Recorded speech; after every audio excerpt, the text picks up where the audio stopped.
Kira partai mana punya potensi untuk keluar dari Kim Plus? Ya mungkin secara analisis saja ya. Paling goyah imannya dengan MK60 ini. Per hari ini ya, Gelora yang sudah bikin goro-goro aja. Gelora yang sudah bikin goro-goro aja. Gelora yang sudah bikin goro-goro aja. Tetap masih mau bertahan dia. Goro-goro, Bang. Tapi kasih berkah. Iya. Goro-goro buat yang sebelah sono. Ya udahlah. Gelora yang memberikan gelora baru.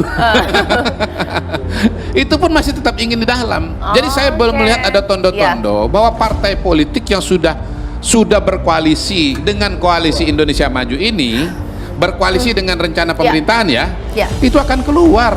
Saya nggak ngelihat. Per hari ini yang berada di luar pemerintahan itu cuma satu, PDI Perjuangan. Konsultan politik M. Kodari menyebut bahwa Partai Gelora adalah partai yang membuat goro-goro keramaian politik akhir-akhir ini. Lantaran Partai Gelora dan Partai Buruhlah yang mengajukan permohonan uji materil pasal 40 ayat 3 Undang-Undang Nomor 10 Tahun 2016 tentang Undang-Undang Pilkada ke MK. Gelora yang sudah bikin goro-goro aja. Gelora yang sudah bikin goro-goro aja. Gelora yang sudah bikin goro-goro aja. Namun, bagi Adi Prayetno, permohonan Partai Gelora dan Partai Buruh tersebut adalah berkah bagi demokrasi Indonesia. Partai Buruh mudah untuk bisa menjadi kontestan. Jadi sekali lagi mari kita berterima kasih kepada Partai Buruh dan Partai Gelora yang menurut Bang Kodari sebagai biang huru hara. Tapi bagi kita sebagai pegiat demokrasi ini adalah barokah bagi demokrasi Indonesia. Ganti nama Partai Barokah nanti nih ya. Oke, Bang Kodari bagaimana? Kan Fahri Hamzah kan bacotnya gede ya. Maksudnya gimana tuh? Dia tuh kalau mau kritik orang tuh hebat sekali. Tapi dia sendiri nggak mampu menjadikan dirinya maupun partainya sesuatu, nggak jadi juga gitu loh. Jadi mungkin kayaknya Fahri itu hasut banget dengan Anies. Enggak, itu apa hubungannya Fahri dengan Anies? Jadi Fahri itu berkali-kali mengkritik si Anies tentang tidak masuk partai, menikmati berselancar di partai-partai, harus bangun partai. Pokoknya kerjanya mengkritik terus dah. Kritiknya itu karena lo hasut aja sama dia. Gue tahu lo tuh hasut, bukan siapa-siapa, bukan karena apa-apa. Relawan Anies Baswedan, Kis Khalifa, menyentil balik sindiran Fahri Hamzah kepada Anies Baswedan. Sebelumnya, politisi Partai Gelora tersebut sering mengkritisi Anies Baswedan yang dianggapnya tidak ingin bersusah payah masuk ke dalam partai politik, namun ingin selalu berlayar dalam kontestasi pemilu. Hal itulah yang membuat Fahri Hamzah gerah dengan cara berpolitik Anies. Menanggapi hal tersebut, Kis Khalifa menyentil balik Fahri Hamzah bahwa fakta sesungguhnya adalah Jokowilah yang memanfaatkan partai-partai tersebut. Soal dia masuk partai atau tidak masuk partai, itu satu, Anies tidak berselancar.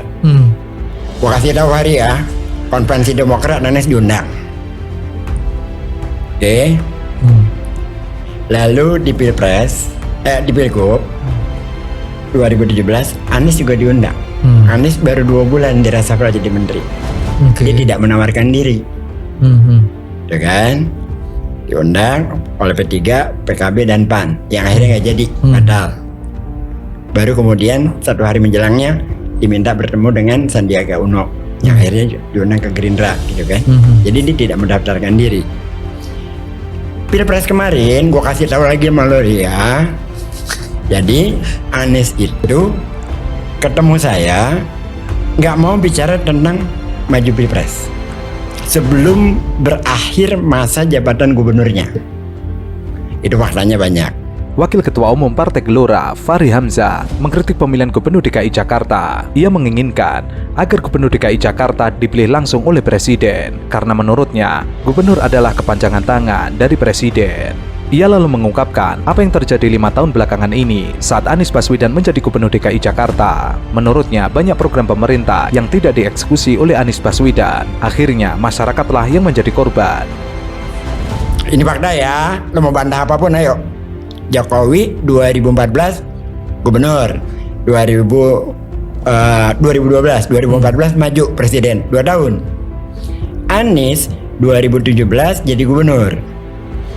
2019 diminta sama Pak Prabowo jadi wakilnya, jadi cawapresnya. Anies menolak. Acaranya di Masjid Sunda Kelapa, Pak Prabowo yang bicara. Ada di depan banyak orang, saya juga hadir di situ.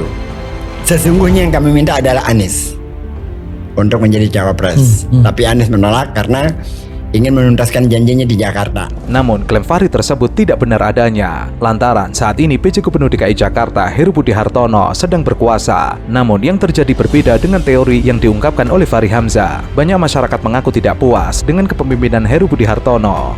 Saya ingin menyatakan pandangan dari Partai Gelora bahwa sebaiknya ini adalah rekonsiliasi berikutnya, yang artinya sebenarnya Jakarta tidak memerlukan pilkada.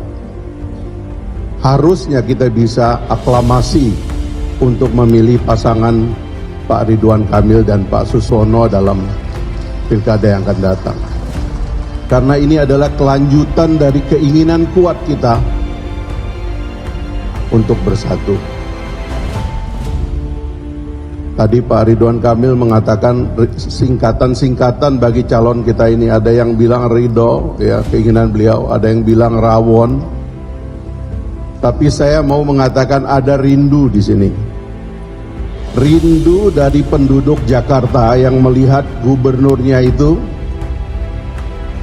tidak fokus melaksanakan tugas-tugas sebagai gubernur Jakarta, tapi lebih sibuk berpolitik dan bahkan berkompetisi dengan pemerintah pusat. Maka saya ingin menyatakan yang kedua, sekedar saran.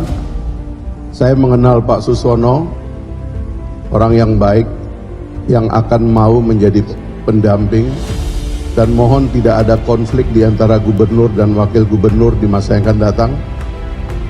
Harus ada kesetiaan untuk bersama-sama memimpin Jakarta. Kepada Pak Ridwan Kamil, saya ingin mengatakan jujur di forum kita ini, karena bisa jadi ada godaan yang kuat untuk mengambil celah. Kami terus terang di koalisi menginginkan agar Pak Prabowo memimpin kita selama 2 periode.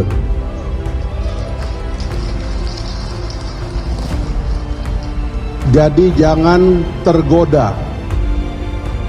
Gubernur menurut undang-undang kita dan menurut sistem pemerintahan kita adalah kepanjangan tangan dari Presiden Republik Indonesia, dari pemerintah pusat. Tugasnya adalah menjadi pelaksana program pusat, agenda pusat. Kalau gubernur seperti di masa yang lalu punya agenda sendiri, banjir tidak tertangani, polusi semakin parah, kebersihan kota semakin hancur, dan isu-isu lokal yang menjadi hak warga Jakarta terabaikan. Inilah yang saya bilang sebagai rindu. Jadi tolong ini dicamkan dan mudah-mudahan ini jadi niat kita supaya rekonsiliasi kita berlanjut. Tidak ada yang sebaik Pak Ridwan Kamil memimpin Jakarta hari ini. Dia kurator IKN kita. Dia seorang arsitek yang mumpuni, pernah memimpin kota Bandung, salah satu kota besar di Indonesia, memimpin Jawa Barat, dan sekarang kita diberi anugerah oleh Allah. Dia akan memimpin transformasi Jakarta dari ibu kota menjadi kota yang tadi dikatakan oleh Sekjen Golkar, kota bisnis atau kota apapun. Banyak jejak perjuangan di sini yang harus dibungkus menjadi ingatan bersama bangsa Indonesia. Sekali lagi terima kasih kepada semuanya. Mudah-mudahan momen rekonsiliasi dilanjutkan dan kepemimpinan Indonesia menjadi superpower baru, menjadi pemain global, akan kita lancarkan dengan rekonsiliasi besar ini. Terima kasih Pak Muzani, terima kasih Pak Sehu dan kawan-kawan. Assalamualaikum warahmatullahi wabarakatuh. Karena inilah kota yang paling panas di dunia. Bagaimana ini pemimpin Indonesia di DKI ini dulu di ibu kota bisa berpikir waras? Iya. Tiap hari demo terbesar di sini. Konflik ideologi ada di sini. Ya kan, semua yang kacau balau itu ada di sini. Termasuk pengkritik presiden terbesar ada di sini. Ya, itu dia. Udah gitu kotanya kotor ya kan. Gubernur berantem sama presiden. Lupa. banjir nggak diurus karena dia nggak kerjasama sama presiden. Iya. Banjir, macet, polusi tidak mungkin bisa selesaikan oleh gubernur. Wakil Ketua Umum Partai Gelora, Fahri Hamzah, mengkritik pemilihan Gubernur DKI Jakarta. Ia menginginkan agar Gubernur DKI Jakarta dipilih langsung oleh Presiden, karena menurutnya Gubernur adalah kepanjangan tangan dari Presiden. Ia lalu mengungkapkan apa yang terjadi 5 tahun belakangan ini saat Anies Baswedan menjadi Gubernur DKI Jakarta. Menurutnya, banyak program pemerintah yang tidak dieksekusi oleh Anies Baswedan. Akhirnya, masyarakatlah yang menjadi korban.